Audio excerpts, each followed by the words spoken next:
Yu-Gi-Oh n'est plus Yu-Gi-Oh. Je vous le dis tout de suite. Bon, aujourd'hui, bonjour mes petits Kawa.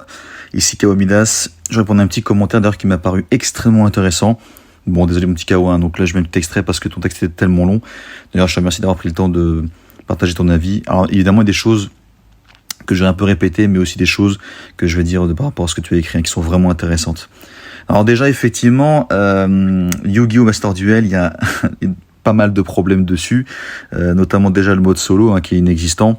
Certes, on peut apprendre aussi les méthodes de l'apprentissage en théorie, mais effectivement, comme tu as bien dit aussi, côté pratique, c'est une catastrophe, parce qu'effectivement, tu auras beau essayer de refaire les mêmes duels en théorie, en tout cas en solo, tu vas apprendre certaines petites choses, mais tu peux pas vraiment travailler l'archétype, parce qu'il y a une possibilité que ça reste un peu infini. Au niveau de la monnaie du jeu, on est d'accord effectivement que c'est une catastrophe. C'est une catastrophe, pourquoi ? Parce que, en fait, dans ce jeu, le jeu, tout est fait pour t'obliger à jouer en ligne. D'accord ?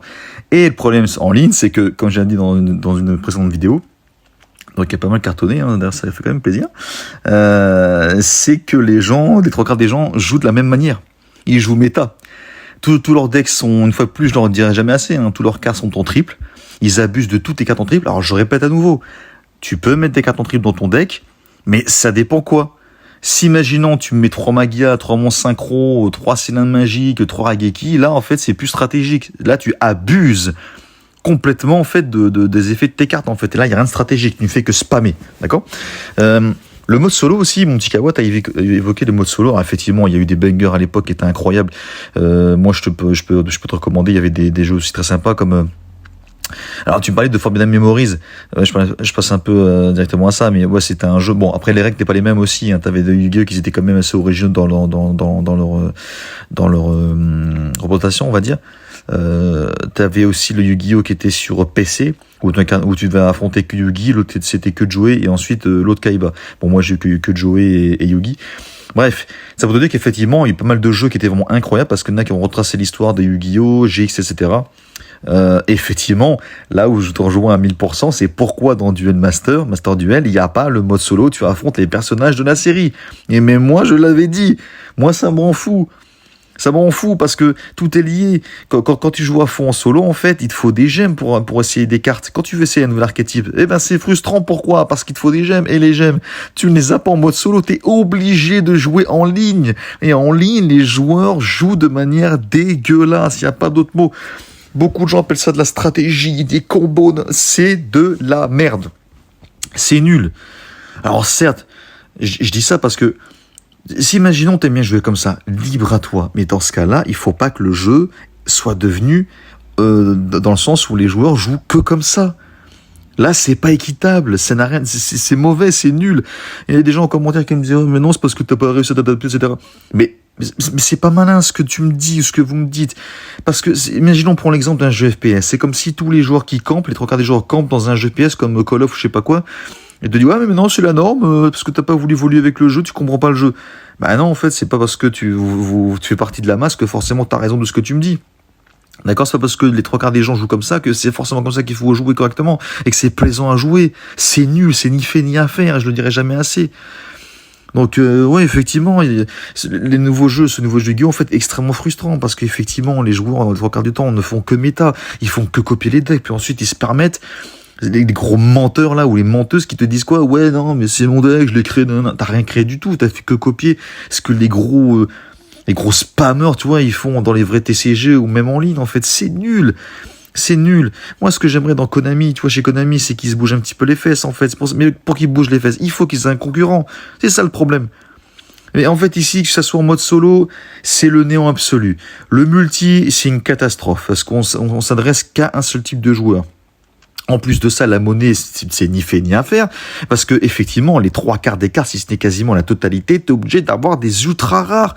Donc quand tu veux essayer un archétype, mais mon Dieu, mais moi, à chaque fois, depuis le début de ce jeu, donc ça va faire quand même 5 ans, je crois, hein, à chaque fois que je me dis, tiens, je vais essayer un nouvel archétype, bah non, c'est frustrant, je peux pas, parce qu'en fait, les cartes coûtent une blinde. Et pour avoir la monnaie ultra rare, je répète encore, c'est tous les X paliers. Si en plus tu achètes le pass là avec les gemmes d'or là, dans les gemmes que t'as le passe d'or, le duel passe d'or là, tu gagnes quasiment pas l'ultra rare. Et en fait, eux, ils te poussent à te frustrer pour faire quoi? Pour que tu claques ton vrai argent derrière.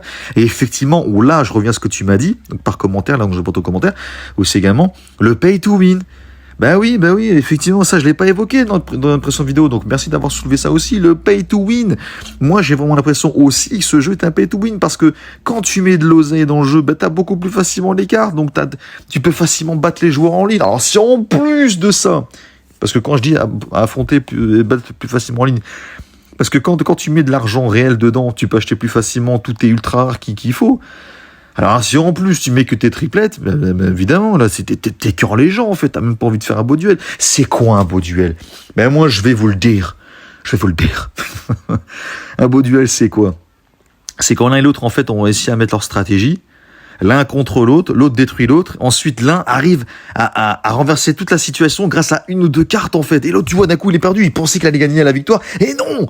Tu vois, c'est des rebondissements, c'est un rythme, c'est du théâtre, tu vois, il y a des moments où il faut gagner du temps, des moments où il faut gagner de la défense, faut vite créer une forteresse invincible, etc. Tu te dis, ah tiens, mince, il a battu un de mes deux archétypes dans mon deck, il m'en reste un, il faut absolument il me faut telle carte, tu vois.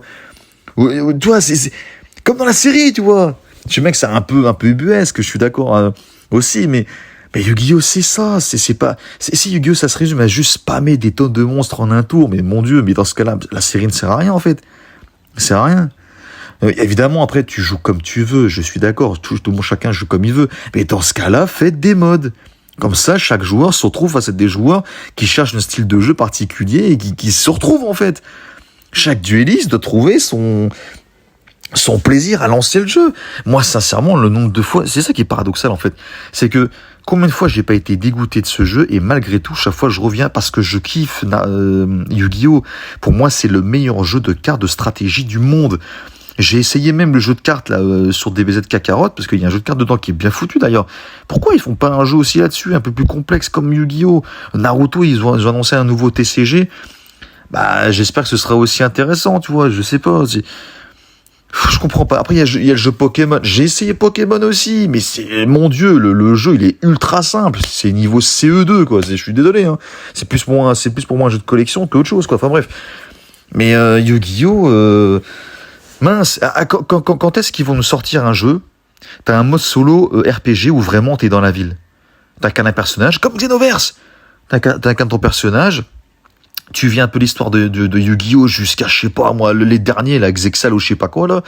Avec tous les pendus, enfin, même pour être franc, Xyz, ça va, j'ai commencé à kiffer il y a moins d'un an. Synchro, ça va aussi. Par contre, les pendules, ne me parlez plus de pendules, hein, franchement, mais ces cartes-là, ça me rend fou. Bref, il y a des idées, des fois, elles sont ni fait ni à faire.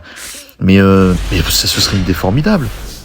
Un jeu Yu-Gi-Oh! 3D, tu vois, voilà, tu vas dans la ville, au fur et à mesure des saisons, tu vois, ils rajoutent des cartes, comme ça laisse le temps au développeur de développer, d'ajouter des cartes au fur et à mesure. Et au moins, et surtout, mais quelque chose que j'ai oublié d'évoquer, mais qui est primordial pour l'immersion, pour sang. Comment ça se fait que dans Dueling, quand tu invoques un monstre, le monstre, il sort de la carte? L'immersion, elle est dingue. Même si pour moi, je suis pas très fan de Dueling. Pourquoi? Parce que il y a que 3 cases. J'en ferai une vidéo là-dessus plus tard. Mais il y a que 3 cases, en fait, niveau monstre et magie piège. Ce qui fait que pour moi, ça réduit aussi en termes de stratégie. Tu peux pas faire plus de combos, tu vois. Quand je dis combos, c'est pas comme vous, là, faire des combos sans fin pendant 20 minutes. Moi, je te parle de beaux combos intéressants et pas des combos à répétition qui servent à rien. Nombre de fois, mon Dieu, vous faites des combos pendant 8, 10, 15 minutes. D'ailleurs, j'ai la preuve, hein. Vous pouvez voir mes anciennes vidéos aussi. Il y a des vidéos où j'ai réussi à les claquer avec une ou deux cartes. Voilà, donc en fait, je me suis dit super. Pourtant, j'ai gagné, hein. Et pourtant, je suis quand même frustré. Parce que je me dis, bon sang, j'ai perdu 10 minutes de ma vie et je t'ai laté avec même pas 2-3 cartes, même des fois une. Et voilà, c'est une perte de temps en fait. C'est ça que tu vois qu'en fait, une fois qu'ils ont fini, que leur combo, tu les as pétés, en fait, ils n'ont pas de stratégie, il n'y a rien, c'est du vide. Et un vrai dueliste, c'est ça. Il est capable en fait de se réadapter à la situation. Voilà une vraie stratégie, voilà un vrai dueliste. Pour moi, c'est la meilleure définition. Un vrai dueliste, tu vois, il est capable de s'adapter à toute situation. Et pas là en train de spammer des 50 fusions, des synchros, des XYZ, des pendules, et des ah oui, les liens aussi, ça faut en parler aussi, les monstres liens. Punaise, c'est cheaté ça aussi.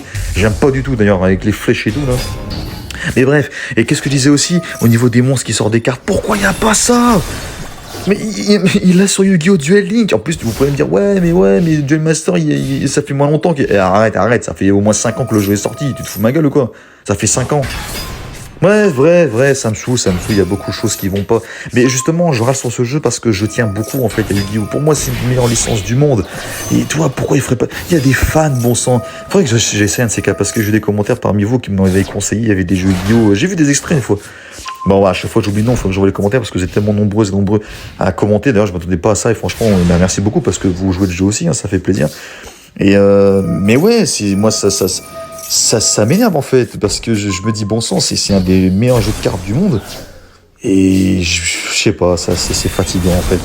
Franchement, que ce soit la monnaie, l'immersion, les contenus de Yu-Gi-Oh! En fait, je suis désolé, le shop il est catastrophique, je suis désolé. Même quand tu ouvres un booster, je trouve que c'est beaucoup plus agréable, plus stylé, plus immersif d'ouvrir un booster sur Pokémon, sur Duel Link, que d'ouvrir un booster sur Duel Master. Je sais pas, on dirait que le paquet il est rigide. On dirait que c'est juste une image 2D. Je sais pas, ils se prennent pas la tête, ça m'énerve. Tu sens qu'il y a de la fainéantise parce qu'ils disent, oh, c'est bon, les gens ils kiffent, on va se focaliser que sur les cartes. En fait, c'est vrai. Il y avait des commentaires où je n'étais pas trop d'accord avec quelqu'un, je sais plus son nom d'ailleurs. Et il avait dit par contre chose qui était intéressante, tu vois, c'est pour dire aussi que je suis pas non plus contre tout ce qui est dit, hein, ou même marqué. C'est que comment ça se fait aussi que en fait, effectivement, des fois j'ai l'impression que quand je joue à Duel Master Duel, j'ai vraiment l'impression que c'est comme si tu jouais un TCG mais version numérique. Moi je suis désolé, dans ce cas-là en fait fallait mettre sur le jeu, fallait l'appeler Yu-Gi-Oh! Master Duel TCG. Enfin comprendre aux joueurs que voilà en fait vous jouez les puristes, ces combos de... Vous avez été nombreux. Je suis désolé, hein, de merde là, bon même si chacun joue comme il veut. Vidéo, hein, là ok on aurait compris. Ici au fur et à mesure je prendrai. Mais là je suis désolé, Master Duel, pas mal de ça commentaires reste que j'ai tout reçus, type de joueurs. des commentaires mais qui étaient si vraiment intéressants. vous obligez à faire le système de l'entonnoir ou voilà quand vous allez aujourd'hui je forcer les gens à jouer en ligne, donc là parce que pour c'est moi sûrement tu de n'as pas gagner des compris ce gemmes, que j'ai c'est dit. du jeu je rappelle, et qu'en fait t'affrontes qu'un type de personnage, j'ai jamais dit que c'était interdit d'avoir des cartes en triple. Non en fait c'est pas Yu-Gi-Oh! Au contraire tu vois, il y a des archétypes même dans toutes les séries du début à la fin, que ça soit Yu-Gi-Oh! etc. Ils s'affrontent plein de duellistes, ils ont chacun des combos différents. Ils ont chacun un style différent. Yu-Gi-Oh! C'est ça en fait. Ce n'est pas simplement une carte en triple. Mais malheureusement depuis quelques années, dans tous les jeux en fait tout le monde se copie les uns les autres. On faisait comme les jeux FPS. Dès l'instant où les joueurs ils veulent pas s'initier à un jeu, prendre le temps de... Il faut apprendre à perdre, ça c'est important aussi. C'est comme si imaginons je mettais quand le gars te dit ah c'est quoi la meilleure arme de la méta, il y a que ce mot-là en bouche en fait la peur des gens. C'est méta, vous faites chier avec la méta. Vous apprenez jamais franchement à comparer aux propres moyens. En fait, c'est en tombant que t'apprends à mieux te relever et à être meilleur joueur en fait. Que le gars il m'envoie le monstre en un tour. Ça me fait chier. Franchement, ça me fait chier parce que c'est un bon jeu. Et je sais pas où va Master Duel, mais je sais pas. Moi, en fait, c'est en fait à chaque fois quand je me dis ah tiens il y a du nouveau contenu, je me connecte et je me dis ah tiens qu'est-ce qu'il y a encore. Un monstre puissant. Il y a des images pourries de profil. Il y a des vieux versos dégueulasses. C'est ça que j'ai. En fait, c'est des dessins des cartes mais copier-coller dans un deck. La monnaie du jeu, comme j'ai expliqué, j'en parle même pas. Que sur des cartes tu veux essayer un nouvel archétype, ça te coûte une blinde en ultra rare parce que le jeu il y a quasiment que des ultra rares. Tu peux même pas personnaliser tes cartes. Tu sais les effets visuels. Je sais pas moi l'effet gosse, ultra rare, super rare, Starlight. Je sais pas pourquoi il y a pas ça dans Duel Master parce qu'apparemment il y a des puristes qui me parlent parce que tu sais pas. Ce n'est pas un archétype, ça c'est abusé. Bah oui. Il y a un potentiel énorme. Tu vas prendre un mot en fait. C'est là où Konami devrait depuis le début, depuis la Game Boy Color. Tu vas m'expliquer comment je est devenu Yu-Gi-Oh! Je sais comment est devenu Yu-Gi-Oh! Pour la plupart des gens, mais c'est pas ça. C'est pas parce que les trois quarts des gens disent que c'est ça que c'est forcément ça en fait. J'ai jamais dit si tu fais partie de la masse et que tu réfléchis comme un bœuf en fait dans le troupeau, c'est pas compris en fait. Je préfère être le mouton noir et comprendre en fait dans l'autre sens. Bref, le sarcophage brillant. D'accord. Voilà, c'est encore un petit coup de gueule et surtout aussi invoquer. Et donc du coup, ça brise toute ma stratégie. Là, je suis bloqué. J'ai pris une réponse aussi en vidéo. Donc merci en tout cas à toi, mon petit Kawa, d'avoir pris le temps d'avoir fait un long texte parce qu'effectivement, je suis désolé s'il y a des choses que j'ai pas pu aborder. En tout cas, j'essaie vraiment d'aborder le maximum de choses. Déjà que c'est la vidéo qui dure quand même à peu près déjà 9 minutes. Mais des choses à dire encore. Bref, en tout cas, d'ici là, un petit Kawa. Une fois de plus, la question est encore à se poser. Est-ce que le problème vient toujours de Konami ou est-ce que finalement ça vient des joueurs ? Parce que si finalement les joueurs se réveillaient un petit peu, est-ce que finalement Konami n'ouvrira pas les yeux en même temps ? C'est QFD. Suis-moi sur YouTube, partage, like et abonne-toi au grand Kawamidas.